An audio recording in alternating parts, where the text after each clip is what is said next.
ओम नमः भागवत महापुराण महात्म का छठा अध्याय सप्ताह यज्ञ की विधि। श्री सनकादि कहते हैं, नारद जी, अब हम आपको सप्ताह श्रवण की विधि बताते हैं। यह विधि प्रायः लोगों की सहायता और धन से साध्य कही गई है। पहले तो यत्न पूर्वक ज्योतिष को बुलाकर मुहूर्त पूछना चाहिए तथा विवाह के लिए जिस प्रकार धन का प्रबंध किया जाता है उस प्रकार ही धन की व्यवस्था इसके लिए करनी चाहिए। कथा आरंभ करने में भाद्रपद, अश्विनी, कार्तिक, मार्गशीर्ष, आषाढ़ और श्रावण के ये 6 महीने श्रोताओं के लिए मोक्ष की प्राप्ति के कारण है। देवर से इन महीनों में भी भद्रा, व्यतिपात आदि कुयोगों को सर्वथा त्याग देना चाहिए तथा दूसरे लोगों को जो उत्साही हो उन्हें अपना सहायक बना लेना चाहिए। फिर प्रयत्न करके देश देशांतरों में यह संवाद भेजना चाहिए कि यहाँ कथा होगी।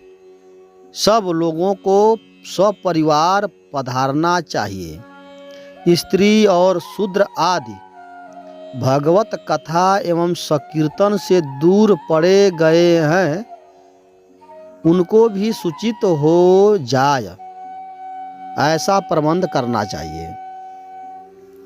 देश विदेश में जो विरक्त, वैराग्य, वैष्णव और हरि कीर्तन के प्रेमी हो उनके पास निमंत्रण पत्र अवश्य भेजें। उसे लिखने की विधि इस प्रकार बताई गई है। महानुभावों, यहाँ 7 दिन तक सत्पुरुषों का बड़ा दुर्लभ समागम रहेगा और अपूर्व रसमयी श्रीमद् भागवत की कथा होगी। आप लोग भगवत रस के रसिक हैं, अतः श्री भागवत अमृत का पान करने के लिए प्रेम पूर्वक शीघ्र ही पधारने की कृपा करें। यदि आपको विशेष आवश्यक न हो तो भी एक दिन के लिए अवश्य ही कृपा करनी चाहिए, क्योंकि यहाँ का तो एक क्षण भी अत्यंत दुर्लभ है। इस प्रकार विनय पूर्वक उन्हें निमंत्रित करें और जो लोग आए उनके लिए यथोचित निवास स्थान का प्रबंध करें।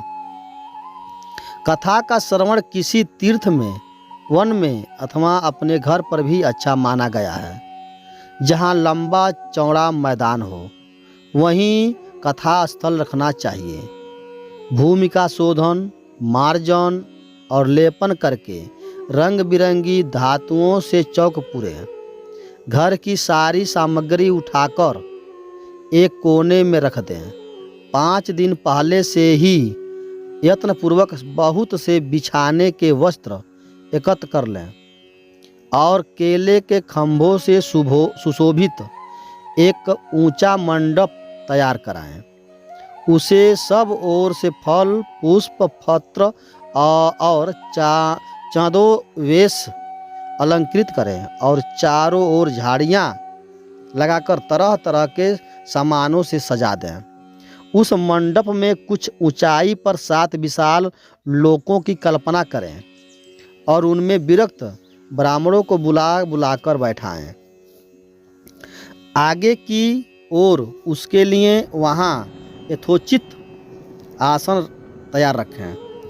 इनके पीछे वक्ता के लिए भी एक दिव्य सिंहासन का प्रबंध करें। यदि वक्ता का मुख उत्तर की ओर हो तो श्रोता का पूर्वाभिमुख होकर बैठें, और यदि वक्ता पूर्वामुख रहे तो श्रोता को उत्तर की ओर मुख करके बैठना चाहिए, अथवा वक्ता और श्रोताओं को पूर्वमुख होकर बैठना चाहिए। देश काल आदि को जानने वाले महानुभावों ने श्रोता के लिए ऐसा ही नियम बताया है, जो वेद शास्त्र की स्पष्ट व्याख्या करने में समर्थ हो, तरह तरह के दृष्टांत दे सकता हो तथा विवेकी और अत्यंत निष्प्रिय हो। ऐसे विरक्त और विष्णु भक्त ब्राह्मण को वक्ता बनाना चाहिए। श्रीमद् भागवत के प्रवचन में ऐसे लोगों की नियुक्ति नहीं करना चाहिए जो पंडित होने पर भी अनेक धर्मों के चक्कर में पड़े हुए स्त्री लंपट एवं पाखंड के प्रचारक हो।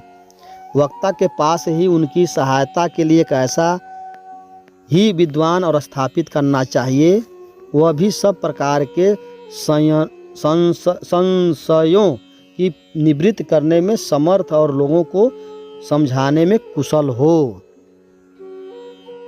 कथा प्रारंभ के दिन से एक दिन पूर्व व्रत ग्रहण करने के लिए वक्ता को क्षौर करा लेना चाहिए तथा अरुणोदय के समय शौच से निवृत्त होकर अच्छी तरह स्नान करें और संध्या आदि अपने नित्य कर्मों को संक्षेप में समाप्त करके कथा के विघ्नों की निवृत्ति के लिए गणेश जी का पूजन करें।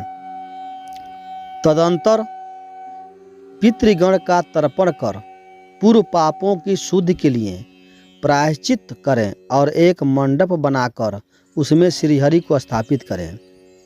फिर भगवान श्री कृष्ण को लक्ष्य करके मंत्र उच्चारण पूर्वक क्रमशः षोडश उपचार विधि से पूजन करें और उनके पश्चात प्रदक्षिणा तथा नमस्कार आदि कर इस प्रकार स्तुति करें। करुणानिधान, मैं संसार सागर में डूबा हुआ और बड़ा दीन हूँ। कर्मों के मोह रूपी ग्राह ने मुझे पकड़ रखा है। आप इस संसार सागर से मेरा उद्धार कीजिए।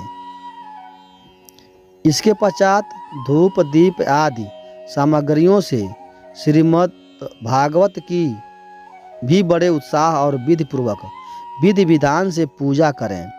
फिर पुस्तक के आगे नारियल रखकर नमस्कार करें और प्रसन्न चित्त से इस प्रकार स्तुति करें।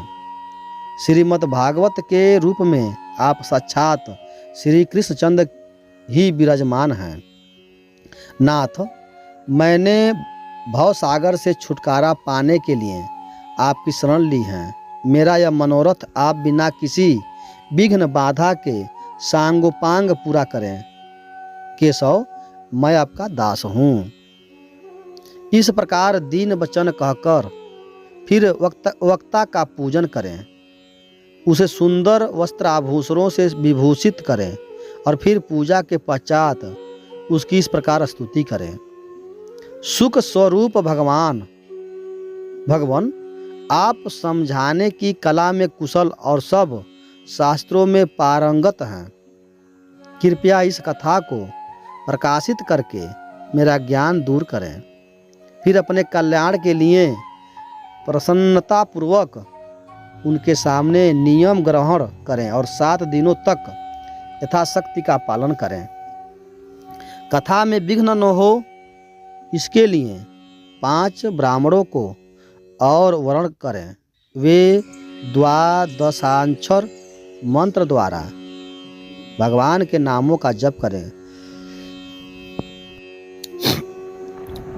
फिर ब्राह्मण अन्य विष्णु भक्त एवं कीर्तन करने वालों को नमस्कार करके उनकी पूजा करें और उनकी आज्ञा पाकर स्वयं भी आसन पर बैठ जाएं। जो पुरुष लोक संपत्ति, धन, घर और पुत्र आदि की चिंता छोड़कर शुद्ध चित्त से केवल कथा में ही ध्यान रखता है, उसे इसके श्रवण का उत्तम फल मिलता है। बुद्धिमान वक्ता को चाहिए कि सूर्योदय से कथा आरंभ करके 3:30 पहर तक मध्यम स्वर से अच्छी तरह कथा बाँचे। दोपहर के समय 2 घड़ी तक कथा बंद रखें। उस समय कथा के प्रसंग के अनुसार वैष्णवों को भगवान के गुणों का कीर्तन करना चाहिए। व्यर्थ बातें नहीं करनी चाहिए। कथा के समय मल मूत्र के वेग को काबू में रखने के लिए अल्पाहार सुखकारी होता है। इसलिए श्रोता केवल एक ही समय हविष्यान्न भोजन करें।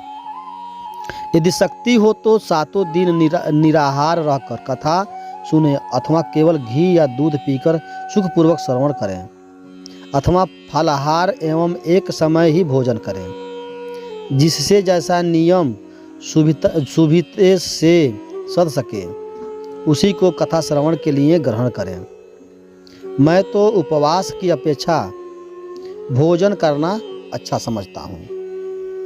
यदि वहाँ कथा श्रवण में सहायक हो, यदि उपवास से श्रवण में बाधा पहुँचती हो तो वह भी किसी काम का नहीं। नारद जी, नियम से सप्ताह सुनने वाले पुरुषों के लिए सुनिए। विष्णु भक्त की दीक्षा से रहित पुरुष कथा श्रवण का अधिकारी नहीं है। जो पुरुष नियम से कथा सुने उसे ब्रह्मचर्य से रहना, भूमि पर सोना और नित्य प्रति कथा समाप्त होने पर पतल में भोजन करना चाहिए। दाल, मधु, तेल, गरिष्ठ अन्न, भाव दूषित पदार्थ और वासी अन्न, इनका उसे सर्वदा ही त्याग करनी चाहिए। काम, क्रोध, मद, मान, मत्सर, लोभ, दंभ, मोह और द्वेष को तो अपने पास भी नहीं फटकने देना चाहिए। वह वेद, वैष्णव, ब्राह्मण, गुरु, गोसेवक तथा स्त्री, राजा और महापुरुषों की निंदा से भी बचे। नियम से कथा सुनने वाले पुरुष को रजस्वला स्त्री, अनत्यज, मलेच्छ, पतित, गायत्रीहीन द्विज, ब्राह्मणों से द्वेष करने वाले तथा वेदों को न मानने वाले पुरुषों से बात नहीं करनी चाहिए। सर्वदा सत्य, शौच, दया, मौन, सरलता, विनय और उदारता का बर्ताव करना चाहिए। धनहीन, क्षय रोगी, किसी अन्य रोगों से पीड़ित, भाग्यहीन, पापी, पुत्रहीन और मुमुक्ष भी यह कथा श्रवण करें। जिस स्त्री का रजोदर्शन रुक गया हो, जिसके एक ही संतान होकर रह गई हो, जो बाँझ हो, जिनका संतान होकर मर जाती हो अथवा जिनका गर्भ गिर जाता हो, वह यत्नपूर्वक इस कथा को सुने। ये सब यदि विधिवत कथा सुने तो उन्हें अक्षय फल की प्राप्ति हो सकती है। यह अति उत्तम दिव्य कथा करोड़ों योगों का फल देने वाली है। इस प्रकार इस व्रत की विधियों का पालन करके फिर उद्यापन करें। जिन्हें इनके विशेष फल की इच्छा हो वे जन्माष्टमी व्रत के समान ही इस कथा व्रत का उद्यापन करें। किंतु जो भगवान के अकिंचन भक्त हैं उनके लिए उद्यापन का कोई आग्रह नहीं है। वे श्रवण से ही पवित्र हैं, क्योंकि वे तो निष्काम भगवत भक्त है। इस प्रकार जब सप्ताह यज्ञ समाप्त हो जाए तब श्रोताओं को अत्यंत भक्तिपूर्वक पुस्तक और वक्ता की पूजा करनी चाहिए। फिर वक्ता श्रोताओं को प्रसाद, तुलसी और प्रसाद की मालाएं दे तथा सब लोग मृदंग और झांझ की मनोहर ध्वनि से सुंदर कीर्तन करें, जय जयकार, नमस्कार और शंख ध्वनि का घोष कराएं तथा ब्राह्मण और याचकों को धन और अन्न दें। श्रोता विरक्त हो तो कर्म की शांति के लिए दूसरे दिन गीता पाठ करें। गृहस्थ हो तो हवन करें।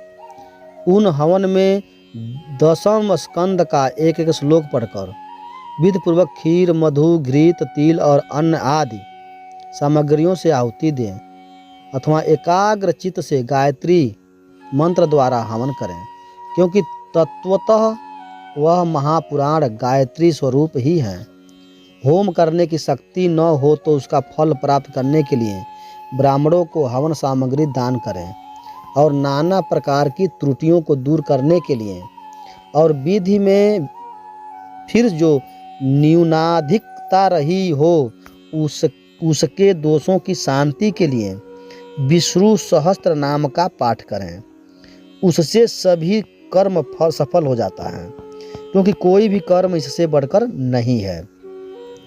फिर 12 ब्राह्मणों को खीर और मधु आदि उत्तम उत्तम पदार्थ खिलाएं तथा व्रत की पूर्ति के लिए गौ और सुवर्ण का दान करें।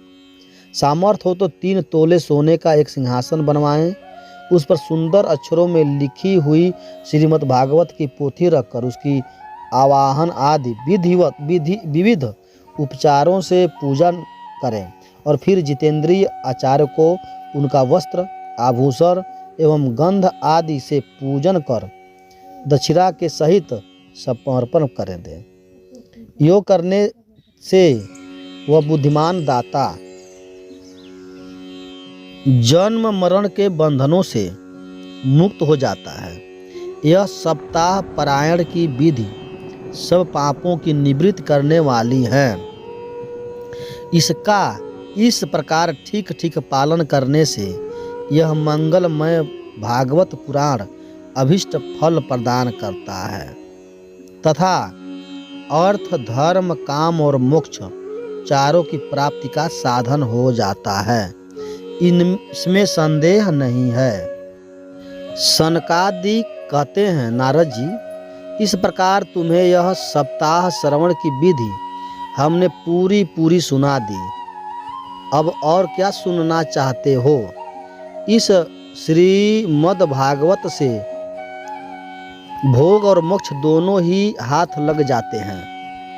सूत जी कहते हैं, शौनक जी, यो कहकर महामुनि सनकादि ने 1 सप्ताह तक विधि पूर्वक इस सर्व पाप नाशिनी परम पवित्र तथा भोग और मोक्ष प्रदान करने वाली भागवत कथा का प्रवचन किया। सब प्राणियों ने नियम पूर्वक इसे श्रवण किया। इसके पश्चात उन्होंने विधि पूर्वक भगवान पुरुषोत्तम की स्तुति की। कथा के अंत में ज्ञान वैराग्य और भक्ति को बड़ी पुष्टि मिली, और वे तीनों एकदम तरुण होकर सब जीवों का चित्त अपनी ओर आकर्षित करने लगे। अपना मनोरथ पूरा होने से नारद जी को भी बड़ी प्रसन्नता हुई। उनके सारे शरीर में रोमांच हो गया आया और वे परमानंद से पूर्ण हो गए। इस प्रकार कथा श्रवण कर भगवान के प्यारे नारद जी हाथ जोड़कर प्रेम गदगद वाणी से सनकादि से कहने लगे। नारद जी ने कहा, मैं धन्य हूँ, आप लोगों ने करुणा करके मुझे बड़ा ही अनुग्रहित किया है। आज मुझे सर्व पापहारी भगवान श्रीहरि की प्राप्ति हो गई। तपोधनों में मैं श्रीमद् भागवत श्रवण को ही सब धर्मों से श्रेष्ठ मानता हूँ, क्योंकि इसके श्रवण से वैकुंठ गोलोक बिहारी श्री कृष्ण की प्राप्ति होती है। सूत जी कहते हैं, शौनक जी, वैष्णव श्रेष्ठ नारद जी योग कह ही रहे थे कि वहाँ घूमते फिरते योगेश्वर सुखदेव जी आ गए। कथा समाप्त होते ही व्यास नंदन श्री सुखदेव जी वहाँ पधारे। 16 वर्ष की आयु आत्मलाभ से पूर्ण ज्ञान रूपी महासागर का संवर्धन करने के लिए चंद्रमा के समान वे प्रेम से धीरे धीरे श्रीमद् भागवत कथा का पाठ कर रहे थे। परम तेजस्वी सुखदेव जी को देखकर सारे सभासद झटपट खड़े हो गए और उन्हें एक ऊंचे आसन पर बैठाया। फिर देवर्षि नारद जी ने उनका प्रेम पूर्वक पूजन किया। उन्होंने सुख पूर्वक बैठकर कहा, आप लोग मेरी निर्मल वाणी सुनिए। श्री सुखदेव जी बोले, रसिक एवं भावुक जन, यह श्रीमद् भागवत वेद रूप कल्प वृक्ष का परिपक्व फल है। श्री सुखदेव देव रूप सुख के मुख का संयोग होने से अमृत रस से परिपूर्ण है। यह रस ही रस है, इनमें न छिलका है न गुठली। यह इसी लोक में सुलभ है। जब तक शरीर में चेतना रहे तब तक आप लोग बार बार इसका पान करें। महामुनि व्यास देव ने श्रीमद् भागवत महापुराण की रचना की है। इसमें निष्कपट निष्काम परम धर्म निरूपण है।